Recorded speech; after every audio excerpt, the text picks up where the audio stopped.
The air was thick with laughter and clinking glasses, but my world shattered in a single moment. I stood frozen in our bedroom doorway, the glow from the hallway casting jagged shadows across the bed where my wife, Claire, lay tangled with my best friend, Mark. Their whispers turned to gasps as they saw me, their faces pale with guilt, but it was Claire's eyes, those eyes I'd loved for a decade, that cut deepest. No apology, no remorse, just a fleeting flicker of defiance before she looked away. Humiliation burned through me, a molten rage that seared my soul. They didn't know I'd spend the next 2 years planning a revenge so precise, so devastating, it would leave them broken, and me forever changed. The betrayal gnawed at me like a parasite, burrowing deeper with every memory of Claire's laughter or Mark's brotherly pats on my back. I, Daniel Harper, once a man of quiet contentment, became a stranger to myself.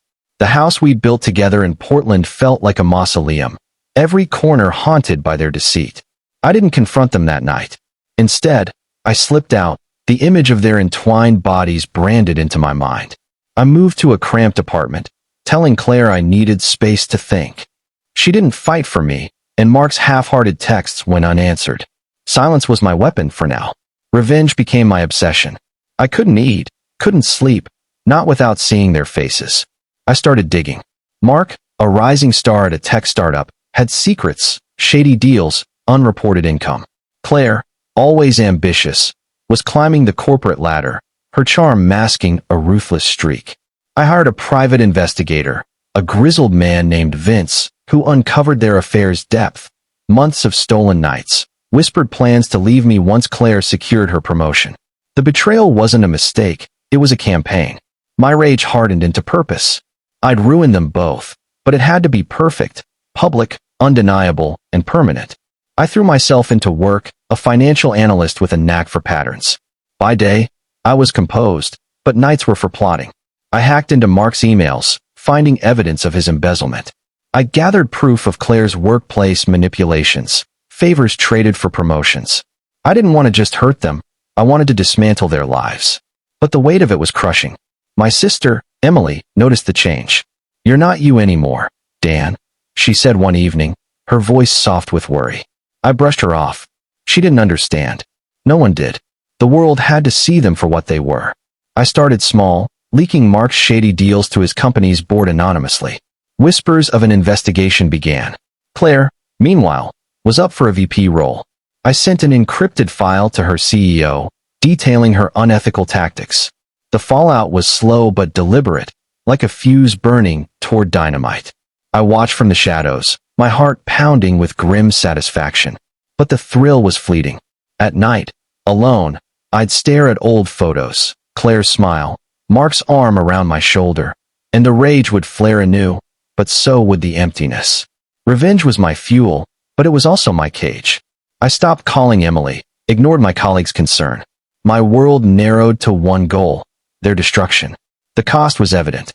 My health deteriorated, sleepless nights left me gaunt, my hands trembling from too much coffee and too little peace. My coworkers whispered about my divorce glow, unaware of the storm inside me. I didn't care. Every step toward their ruin felt like reclaiming a piece of myself, even if it was a piece I didn't recognize. Mark's company launched a formal probe, and Claire's promotion stalled. I saw them once, at a cafe, their faces strained, arguing. I smiled, but it felt hollow. The revenge was working, but it wasn't enough. I needed them to feel my pain, to lose everything as I had. Then came the tragedy. Mark, desperate to save his career, drove recklessly after a late-night meeting. His car veered off a cliff, killing him instantly. The news hit like a sledgehammer. Claire was devastated, her grief public and raw. I should have felt triumph, but instead, I felt cheated. Death had stolen my chance to see him suffer. Claire, now alone, was my sole target. My plan intensified. I'd expose her, humiliate her, make her beg for mercy she'd never get.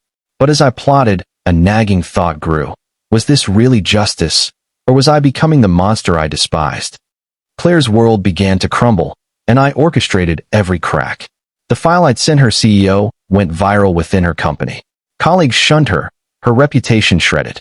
She lost the VP role, then her job. I watched her unravel through social media, her polished facade replaced by hollow eyes and forced smiles. I sent anonymous tips to local journalists, ensuring her disgrace went public. A scathing article called her a corporate predator, and I savored every word. But the victory was bitter. Each step deeper into revenge pulled me further from the man I'd been. My apartment was a mess of takeout containers and scribbled plans, my life a monument to vengeance. I saw Claire once at a grocery store. She looked broken, her cart half empty, her eyes darting like a hunted animal. For a moment, I wanted to scream, to make her feel the depth of my pain. Instead, I turned away, my heart racing. The thrill of her suffering was fading, replaced by a gnawing void. I'd lost Mark to death, but Claire's ruin wasn't enough. I needed her to face me, to know I'd engineered her fall. I planned the final blow, a public confrontation at a charity gala she'd once co-hosted, where I'd reveal everything, her affair, her lies, my hand in her downfall. The night of the gala, I stood in a tailored suit, my heart a furnace of rage and resolve.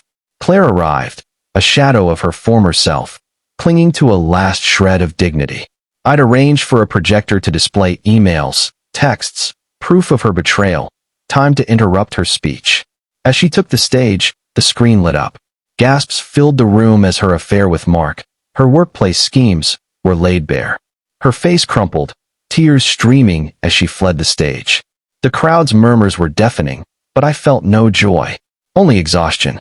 I followed her outside, my voice cold as I called her name.